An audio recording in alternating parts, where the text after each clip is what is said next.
veio um americano para o Brasil e eu fui falar para ele de lúpulo brasileiro naquela época. Ele falou: esqueça, nunca vai dar certo o lúpulo no Brasil. E aí o brasileiro começou a literalmente iluminar a roça. Eles ligam luz e a planta cresce. Hoje eu sou entusiasta do lúpulo.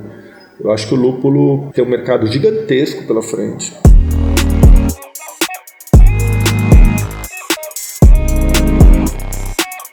Yalloud Lab está aqui na terceira festa da colheita do lúpulo com Gilberto Tarantino, que vai se apresentar um pouquinho pra gente. Ele trabalha na Abracerva e vai contar um pouco também sobre como é o trabalho lá, quais são as intenções, as pretensões para esse ano, para os próximos anos, o que tem por vir. Olá pessoal, meu nome é Gilberto Tarantino, também conhecido como Giba.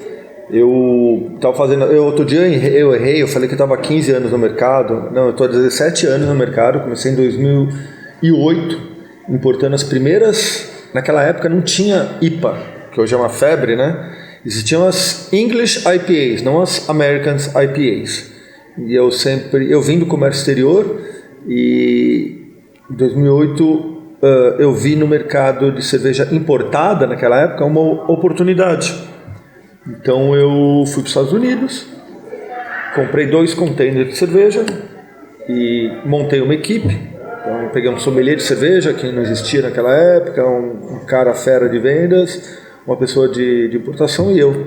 E a gente trouxe, e os meus amigos falaram: você é louco, cara, essa cerveja é muito amarga, né? Muito cara, esses rótulos não tem nada a ver. E vendeu em 15 dias, 2 containers. Foi um baita de um sucesso. Todo mundo é louco quando está começando uma ideia nova. E foi muito legal. E aí, na sequência, eu comecei a trazer essas cervejas em container refrigerado, porque as cervejas não são e nem eram pasteurizadas. Então, tudo começou assim. E aí, Brasil, né? Variação cambial, economia, até que no ano de 2018... eu inaugurei a primeira cervejaria de um porte maior na cidade de São Paulo, na Zona Norte, no bairro do Limão. E ali a gente começou a trabalhar com cultura urbana, todos os nossos rótulos são de grafite, a gente tem show de música e show com blocos de carnaval todo final de semana. E tem dia que tem 3 blocos e cada bloco leva a sua galera. Então a gente leva um público que gosta de cerveja, gosta de cultura, que gosta de curtir na cidade de São Paulo.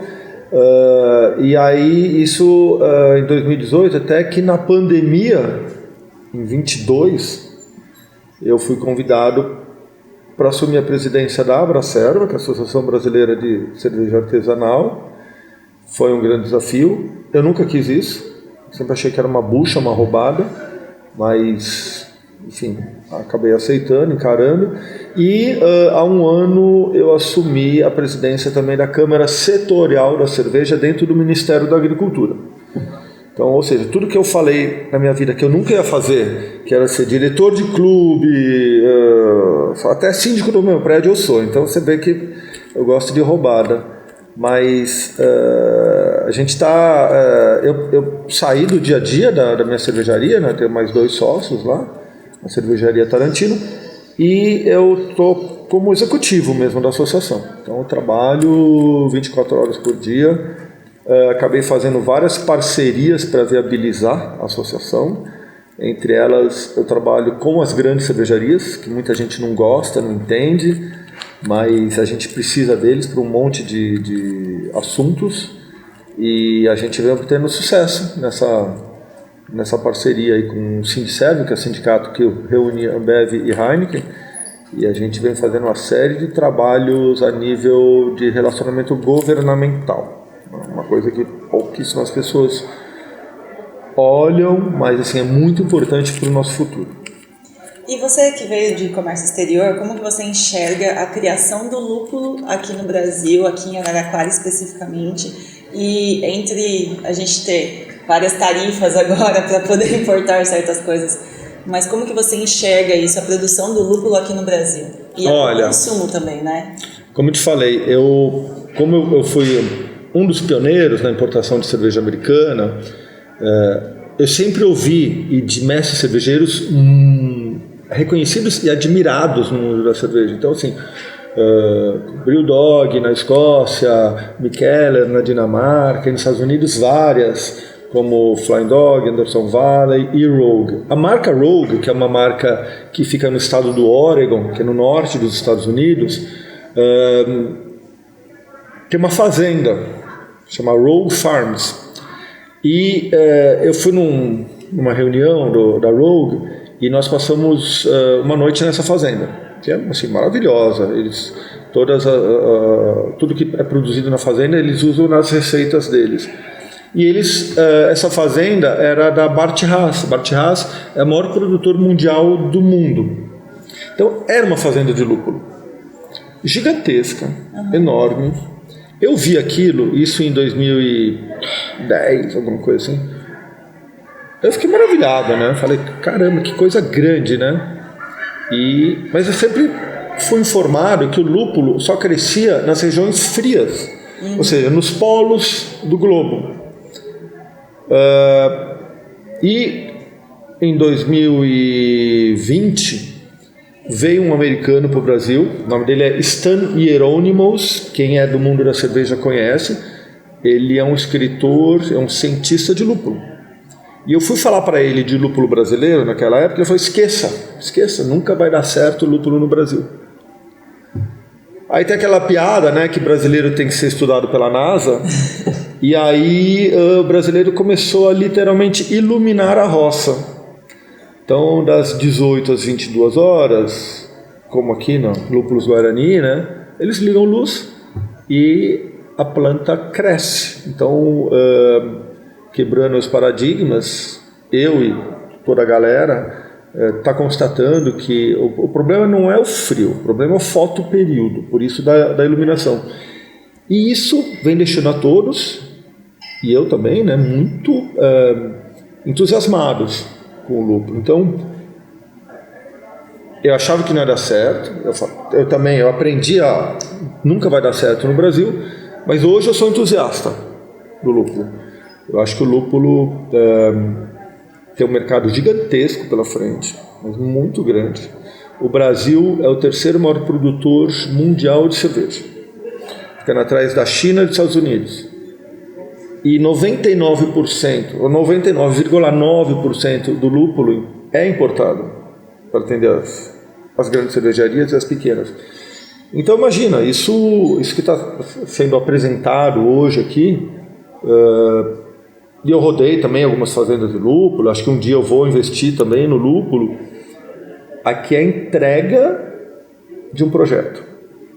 Então, eu sempre falo que todo mundo tem ideia, aí tem um filtro, essa ideia tem que virar um projeto e tem que ter entrega. Então aqui tem uma entrega. Tem um longo caminho pela frente ainda, claro, mas assim, essa fábrica que tem aqui, esses equipamentos, inclusive equipamentos feitos aqui no Brasil, eu fiquei muito positivamente impressionado. Então eu acho que tem um mercado muito bom, tem muito caminho pela frente. A Albracerva é parceira da Aprolúpulo, que é a Associação dos Produtores de Lúpulo aqui no Brasil, e a gente caminha junto e tem meu apoio, meu entusiasmo, eu curti muito. E hoje eu vejo assim que as cervejarias pequenas, as que estão começando, as cervejas artesanais são as que mais têm esse consumo do lúpulo. E como que você vê o lúpulo brasileiro entrando nessas cervejarias maiores, que hoje fazem importação? Sim. Hoje todo o mercado é atendido pelo lúpulo importado. O lúpulo nacional tem uma fase de amadurecimento. Da mesma maneira, o lúpulo nacional está hoje o que era o mercado de cerveja artesanal há uns 15 anos atrás. Então a gente vê muito entusiasmo, a gente vê alguns projetos mais estruturados, como esse da CPL do lúpulo, aqui com a Luciana, na Lúpulos Guarani, e outros que não são do ramo, querem entrar no porto sem uma estrutura, um business plan. Então eu acho que na minha cervejaria, por exemplo, eu faço lotes em pequenas quantidades com lúpulo brasileiro. Eu tenho 3, 4 rótulos que eu produzo todo mês, ou a cada 15 dias. Só que, por exemplo, na minha IPA, são 7 tipos de lúpulo. E diferencia o sabor quando você coloca o lúpulo do Brasil e o lúpulo importado? Depende, se for uma quantidade pequena de lúpulo brasileiro, por exemplo, numa IPA que tem 7 lúpulos, eu posso substituir um desses lúpulos por um lúpulo nacional. E não vai, assim... O cara tem que ser um juiz muito bom de cerveja para perceber a diferença. Mas, geralmente, às vezes falta um determinado lúpulo e as cervejarias substituem pelo mais parecido, pelo mais próximo. Então, eu acho que tem algumas coisas que são um processo de amadurecimento. Então, para as grandes cervejarias comprarem o lúpulo nacional, as pequenas primeiro precisam comprar. E para as pequenas comprarem, os produtores, eles têm que ter uma programação, eles têm que ter estoque, eles têm que ter entrega. A pior coisa que pode acontecer é a cervejaria precisar do lúpulo e você não ter o lúpulo. Então, vai levar tempo, é um processo, está começando. Ainda precisa ser escalado, né? Precisa ser escalado. O lúpulo nacional, ele tem que ser mais barato que o importado. Né? E assim, só na negociação que ele é mais barato, porque vamos dizer assim, preço de balcão ele é o mesmo preço, né? Ele tem que ser mais barato que o importado. Eu sempre falo que o lúpulo americano ele sai lá do Oregon, na costa oeste americana, cruza o canal do Panamá, chega em Santos ou qualquer outro porto, fica ainda um mês para conseguir liberar contra o lúpulo que é produzido aqui, né? Então, acho que precisa ganhar escala para isso acontecer. Mas vai acontecer. Eu acho que as grandes cervejarias estão abertas, mas, enfim, precisa homologar o lúpulo, precisa ter garantia que o lúpulo vai estar sendo entregue com regularidade. Então, eu acho que é um processo longo também, vai levar alguns anos. E também precisa passar pelo processo de informar as cervejarias nacionais, de incentivá-las, que elas consumam produtos nacionais, né, plantados aqui. Então, acho que tem todo esse processo também. O Brasil, pelo meu cálculo, o Brasil, para se tornar autossuficiente no lúpulo, ele tem que ter 2.000 hectares plantados. O Brasil hoje deve ter 100 hectares.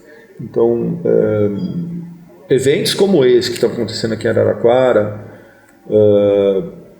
vão fomentar o plantio do lúpulo.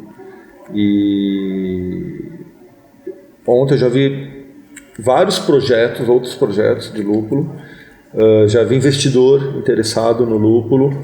Então, acho que esse é um começo, está muito bacana. E eu espero que as pessoas que são as cabeças tomem conta desse produto como toma conta de uma criança. Porque isso tem que nascer bem, tem que ser muito bem conduzido, isso tem que ser negociado entre as cervejarias, entre as autoridades, entre os empreendedores. Tem que ter também um projeto de marketing para contar para o Brasil, né, fora da bolha cervejeira, a história do lúpulo. É muito legal, porque o lúpulo ele não é usado só na cerveja, ele é na medicina também. Então tem um campo muito grande. E se alguém que estiver assistindo a gente quiser investir, quiser fazer uma plantação de lúpulo, por onde ela começa?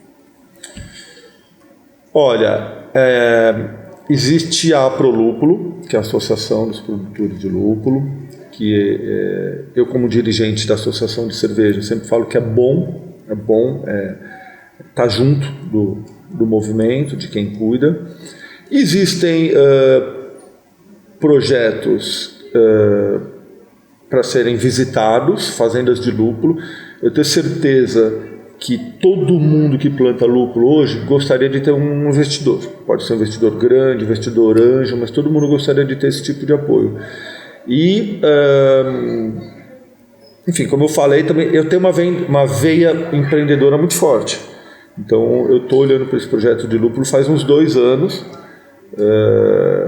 mas também eu tenho a ideia e o projeto. Tá longe ainda de ter uma materialização disso daí. Mas eu acho que existem... via associação talvez seja o melhor caminho. Esse caminho aqui da CPL do lúpulo precisa de outros atores aqui, principalmente na região aqui de Araraquara, porque o mais caro está imobilizado em equipamentos já. Então, se alguém plantar aqui num raio aí, de 30, 50, 80 quilômetros, 100 quilômetros, ele consegue produzir na fazenda, colher as ramas, bota no caminhão, traz aqui para Araraquara, e esse equipamento tem que ser usado, né? Isso, a CPL cria uma cadeia mesmo de produtores.